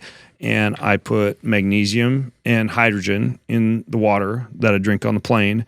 And then I'll still go outside and like do grounding and earthing whenever I get to where I'm going. But the idea is that if you're working in a high EMF environment and you have that calcium influx into the cell, like keep your phone in airplane mode when you can, and try not to have your desk right next to the Wi-Fi router.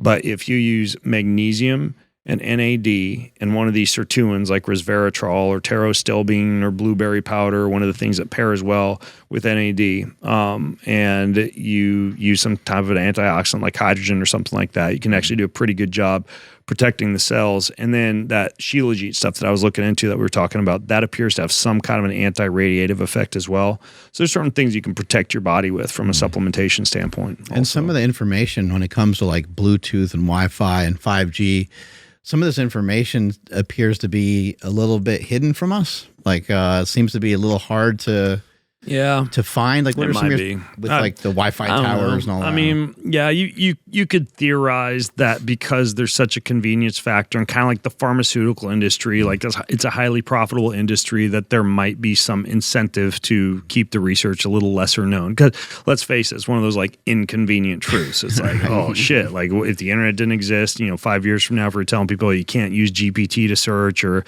AI to alter your profile photo to make you look like a supermodel, I mean, like that's inconvenient for people. So I think that part of it is people are just kind of like la la la la la. But yeah, I don't think there's some like evil Mr. Smithers somewhere out there rubbing his hands together like I'm going to fool everybody who's going to get brain cancer. But I think that because it's inconvenient and it's not popular, and most people hate it when people tell them, yeah, you shouldn't have your Wi-Fi router on during the day in your home. Like it is super inconvenient. I mean, like my home though, like I don't have Wi-Fi, and I just have Ethernet cables. Like every room has an Ethernet port. And when you want to use the internet or even your phone, with a lightning to Ethernet adapter, you just plug into the Ethernet. It's faster anyways. And I feel better, and I don't have to worry about Wi-Fi. Some people also use just like wall timers.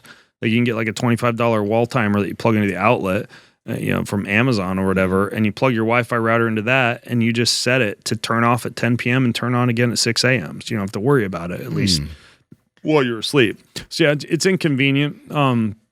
I don't think there's like a conspiracy theory or anything. It's just, most people don't want to hear this shit. What you got there, Andrew? Sorry. Just for my own amusement, is this the ab trainer that you used to use as a kid, by any chance? That's pretty much it. Yeah. I don't know if that's the exact unit, but that's basically it. Yeah, you hold it against your abs. Yeah, 6-second abs. Wow. I think 6 seconds refers to like the length of the contraction is 6 seconds. So it's technically like, 6 times 50 seconds. But yeah, that is pretty much it. That was just for my own amusement. But that is why I've got my abs. Makes sense. Where it came from. So I'm sure you're just like us. We try to lower the barrier of entry to exercise to basically zero, right? Like earlier you said with a ruck, just go outside. So I would imagine like for home gym equipment, you're like, well, you kind of have everything you need, but sometimes some home gym stuff can make things fun. It can make, give you a little bit more motivation to go and exercise. Yeah. Now I'm not saying like, oh yeah, like a $3,000 treadmill, and then you get it and realize, oh wait, I actually don't like running at all. But is there anything that you've found that's like fairly low, like I don't know, easy to obtain that people can get to kind of help like jumpstart some of like their exercise journey, like to kind of get things going on their own? Yeah, just get like a $50,000 ARX and a $40,000 Vasper, and that's why I was like, what else do we got? No, I mean, actually, there's one thing I actually got it a few days ago. It showed up at my house. There's one around, but it's a vibrating exercise bike. It's like made by Power Plate. Literally, Really? like you no seat pedal and it vibrates. It does have a seat. Vibrates? Fortunately, no, the pedals vibrate. Oh, it's kind of. I've sat on for like 2 minutes. I left the house. Probably and feels came pretty down good, here, right? but it is kind of cool. It apparently activates more muscle fibers. But I would say, like, if I was going to design like the best minimalist home gym that wasn't like free equipment and just like exercise bands, but had the ability to be able to keep you fit for as long as you need to stay fit, I would definitely have an Aerodyne or an Aerosol. I mean, for me, that's a no-brainer. Like, even if I don't feel like working out, like I can get amazing workout on that. Yeah. So I'd have that. I'd have blood flow restriction bands, just because with minimal equipment, you can make anything harder and better and trick the muscles into thinking they're under a heavy load. I would have a range of kettlebells, even just like three, it's like a 16, 20, and 24, or whatever. Like, there's a lot you can do with kettlebells. And I'd have a really decent foam roller, like a rumble roller.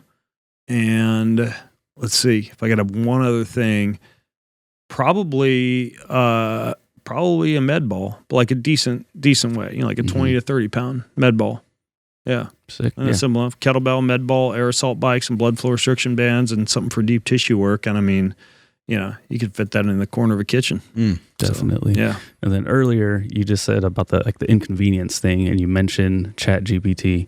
I've barely scratched the surface, and literally like this week with AI, but dude, it's hard to get me away from it if I have a little crazy. bit. It's so much fun. Some trainers who are doing their exercise programming on it, which in the time that we've been on air, I could write an article in the style of Ben Greenfield, and it would copy everything that you do, right? It's obviously like you can run it through other programs and it'll be like, oh no, this is AI generated. But have you been messing with AI a lot? Like anything you see coming down the pipeline? Oh, there's so much. It's dizzying. AIvalley.com is the website I follow right now to just get up to date on all the different apps and technologies and the industry as a whole. I think that, we could go on and on about GPT, but I think that, for example, the areas I'm personally most interested in using it for is, and this would be interesting for you guys, as a podcaster, there's all those transcripts, all those transcriptions, all that audio that's out there. Any single podcast, you could tell GPT, act as a New York Times best-selling fitness author, take every podcast that has ever been done on my show on the topic of cryotherapy, cold thermogenesis, and cold water immersion, and generate a 10-chapter book on the science and how-to of cold thermogenesis, and then I could go in and edit that, even though I likely wouldn't even need to if this was just going to be like a, like an average ebook. But I could even say, and make me 3 versions, one at a second grade reading level and one at a high school reading level and one like, postgraduate, highly scientific. And I could have like that book from all the content I've created anyways, almost right away.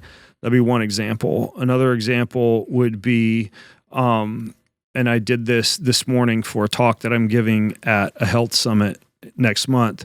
I asked it to identify all of the emerging trends in the health and wellness space, provide me with the jobs that would be created from each of those trends and the top 3 resources and links to learn more about each of those trends. And within 30 seconds, I had the entire skeleton of my talk mapped out. And then third example, and this would just be a fun one, I'm going to speak at the biohacking symposium in London in June, and I'm taking my family. And I went to ChatGPT, and this is normally something I'd have to pay a travel agent to do or spend a lot of time doing myself. And I said, I'm taking my wife and my twin 15-year-old sons to London. We're staying in X hotel from June 17th through the 19th, and we're staying in Y hotel from June 20th through the 22nd. I gave it a list of all the things that we like to do. I told it we like organic, farm-to-table style restaurants. We're omnivorous, and we like to eat at places where the locals like to eat, and we like to avoid like tourist trap type of places. And I said, I want you to create for us, for each day that we're there and each of the hotels that we're at, a walking itinerary that goes no farther than 2 miles out from the hotel that we're staying at, as far as like a 2-mile radius outside of the hotel. I want you to give me a 1-paragraph summary of the significance of each of the different stops that you're recommending that we take along the way. And I want, I think I asked for like 3 options per day. And then I hit enter. And so what I wound up with was our entire trip planned out for us, which restaurant to eat out at night, which place to walk my wife and kids through the city, what to show them and tell them about for each of the different stops that we made. That's a genius. And this was all just like, boom, just like done for me right away. I mean, like I could give you example after example, but like my biggest concern is that because this is an AI driven model, that it could get good enough to start writing its own code and begin to, for example, hack our own electronics in ways that we couldn't anticipate. And then also it's still trained by humans, and the information that's relying upon is still trained by humans. And so there is some bias. Like, I realize this is going to get political, but if you ask it to say, like, tell me like 10 good things about Donald Trump and tell me 10 good things about Joe Biden, the Biden section's like sometimes like 10 times longer. Or like my friend Joe Mercola, who's kind of a controversial figure in the health and wellness industry, asked he asked it something about him or something about something he'd written, and it basically was very similar, like a Google suppressed result, like you should not be looking into this individual, he is dangerous, blah blah blah. And so yeah, like there's some scary issues about it too, but I think for practical, just like time hacking components and also content generation that a human being can then later on go in and edit and tailor to their audience. I mean, like, sky's the limit on this stuff, especially if you have a bunch of existing content already from podcasts that you can have turned into other forms of content that could help people out that you made anyway. It's not like a computer made it for you or being lazy. Like, I think there's a lot of potential to it. Yeah, you can even like have that whole itinerary written out, and then you can ask it to like start booking stuff for you. Yeah. And like it's like your own travel agency, but like tailored to exactly how you want it. It's incredible. Like I was messing with it in regards to like who we should book next for the podcast, for like YouTube titles and stuff. Like I'm asking it like what's most likely to be successful on YouTube in this topic, and it gave me like a list of a couple things. And it's just what's crazy to me is that like when you go searching for something, or like when I'm speaking to you about it, so much already, and there's other people that know like an insane amount, but it still feels like it is extremely brand new. So like that's exciting and terrifying to think what's going to happen. We already see like the deep fakes and the voice changing things, which are all available right now.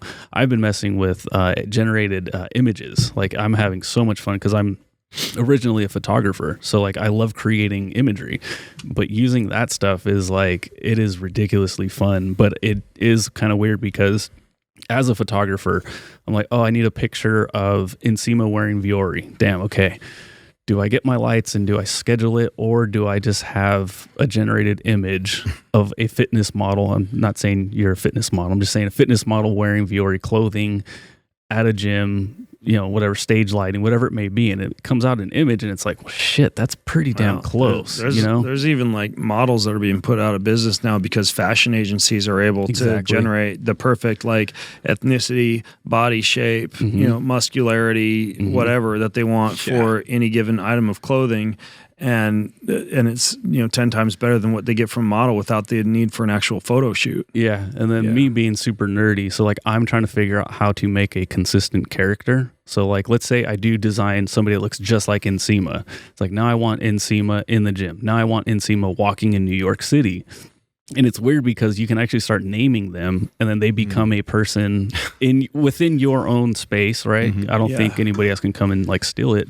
But it's like a weird thing where like we're creating these digital AI people now, and it's like that is eventually going to become something else as well. Like we already know everything turns to porn and sex, so it's gonna happen. But you know what I mean? Like it's just, I don't know, it's just so weird like how like it could take a Black Mirror like turn very fast. Very fast. And what I think is going to happen is human beings, we're going to crave authenticity, transparency, and begin to value at a very high level things that can be proven and verified to have been created by a human. I don't want one of the 800,000 fiction books out there that were created perfectly with the perfectly mapped out hero's journey by an AI. I want to know that it's got the messiness and the work and the labor put into it by an old school C.S. Lewis or J.R.R. Tolkien. I don't want to, you know, in the same way, I don't want to like eat the lab grown meat, you know, big ass ribeye steak that might taste twice as good as what I get from a steakhouse, but I want to know that that thing was raised out in the field and it was a cow and it actually was grass fed and grass finished and has all those imperfections and the terroir, you know, that you'd be getting from the brisket somebody slaved over versus the brisket somebody sous vide, you know. And I think that we at some point are going to crave the human verification component because we're going to value that and the work that was put into it. And then I also think that even though this is a cash cow right now, like I could say, for example, predict for me all the winning brackets for March Madness, all the horse races that are going to happen down south over the next month, and every UFC fight till the end of 2023, and I could make money hand over fist gambling by using GPT as my predictive algorithm. Something inside me though wants to like still be like working outside, farming, creating, making. I mean, I'm moving next year to Idaho. I'm starting a 12-acre farm where we're going to grow all our own food, and we're inoculating the soil with probiotics and, you know, getting all our poultry and changing up the water and beginning rotational grazing and building the home. And I think at some point human beings are just going to get sick of just being tied to technology and want to just be outside, getting our hands in the dirt, getting sunshine, getting fresh air. And, you know, I could see an existence where people are just hunched over computers prompting all day or like slaves to robots. And I don't know, I'd rather just like be poor and outside and disconnected from technology if I had to choose. You know, hopefully I don't. But I saw a commercial yesterday where it was a dad in the car with his son, and there was a bunch of people outside the car. I don't know if you guys seen this commercial.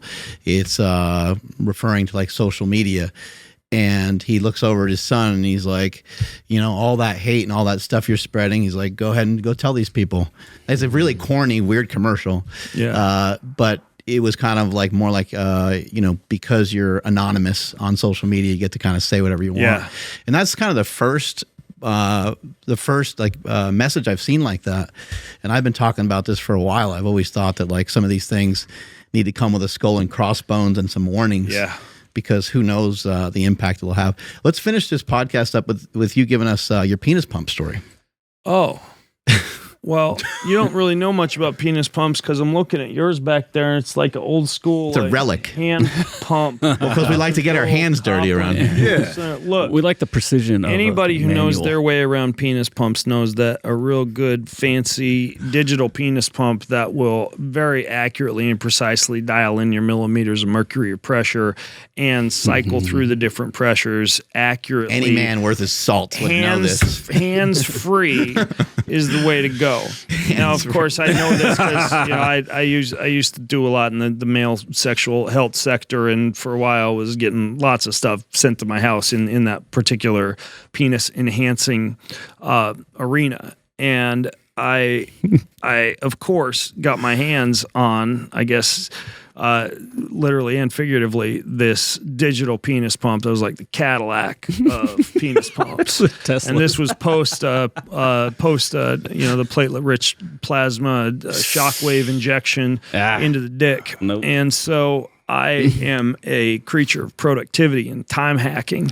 And so even though the instructions indicated that one should use their hands to keep the digital penis pump position correctly around your penis as it did the work, I thought, well, if I prop this thing like just so against my stand-up desk like this and then get it running and doing its thing, and then that little sealant kind of clasps around the penis and it starts to pump, I can just be like working on my articles and my email while I pump. The red light on your nuts, simultaneously. of course, I'm sure. Yeah, Got yeah. it. And so I got about 5 minutes in, and it seemed to be doing its thing and working correctly. And then I heard this like noise, and my right ball got sucked up into the pump. And, it creates a seal. Oh, yeah. It's got like the gasket on the bottom of it. And I'm looking down there, and within like 5 seconds, my ball is already starting to turn blue and purple from the air getting cut off. But when you turn it off, it's kind of like, you guys ever use those like cupping devices where when you cup an area, like it just won't come off. And you're like squeezing it and sliding it and trying to get like a little air in there. Which is fine if it's on your tricep. And so I wrestled with that thing while I'm freaking out and watching my ball get suffocated for like a good 60 seconds. And I finally was able to like pull it back out and get it off. And my ball recovered, but I didn't use the digital penis pump anymore, hands free. And so, yeah, that's the penis pump story. Damn. Yeah. Dang. Yeah. Maybe once we go off air, you could show us the results of the penis pumping. Andrew, take us on out of here, buddy. Absolutely. Thank you, everybody, for checking out today's episode. Please drop those comments down below. There's tons of interesting stuff that we talked about today, so let us know what your favorite parts were down in the comment section below, especially that Favorite last private part. parts. Yep, that's the best part for me. And hit that like button, subscribe. Follow the podcast at MB Power Project all over the place. My Instagram is at I am Andrew Z. Nsima, where are you at? Discord's down below at Nsima Inyang on Instagram and YouTube, at Nsima Inyang on TikTok and Twitter. Ben, where can people find you and everything you do? And greenfieldlife.com. Cool. Thank you so much. Appreciate it. I just want people to know this. Ben is somebody that helps me behind the scenes all the time, helps with some coaching. I ask him a lot of stupid questions, and he's always there to answer them. I really appreciate that a lot because I don't know what I'm doing when it comes to this running thing, and this is somebody that's been helping him out a ton. I want the royalty checks once you bust out 3 hours on Boston Marathon. I love it. Yeah. Strength is never a weakness. Weakness is never a strength. I'm at Mark Smelly Bell. Catch you guys later. Bye. Bye.